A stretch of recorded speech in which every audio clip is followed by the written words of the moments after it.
నమస్తే, welcome to Sakshi exclusive. Hi friends.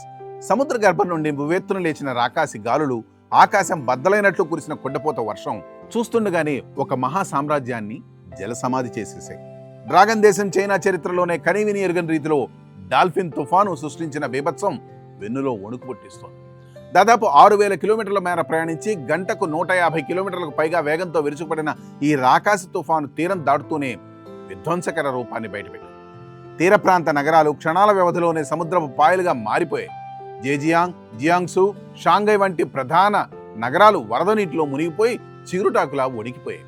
150 ఏళ్ల రికార్డులను తుడిచిపెట్టేస్తూ కురిసిన అసాధారణ వర్షపాతం పెను విలయాన్ని సృష్టించింది.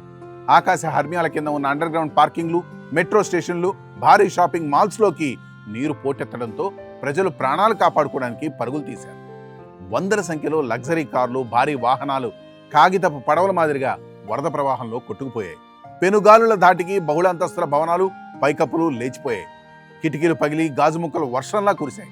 భారీ సోలార్ ప్యానెళ్లు, ఇనుప స్తంభాలు గాలిలో ఎగురుతూ వచ్చి వీధుల్లో పడి కార్లను, ఇళ్లను తునాతునకలు చేశాయి. శతాబ్దాల నాటి భారీ వృక్షాలు వేళ్లతో సహా నేలకొరిగాయి. రహదారులన్నీ కొండ చర్యలు విరిగిపడి వరద నీరు చేరి కనుమరుగైపోయాయి. పారిశ్రామిక వాడలు, తయారీ కేంద్రాలు, వర్క్షాప్లు పూర్తిగా జలమై వేల కోట్ల రూపాయల విలువైన యంత్రాలు నీటిపాలయ్యాయి. ఇక గ్రామీణ ప్రాంతాల పరిస్థితి మరింత దారుణంగా మారింది.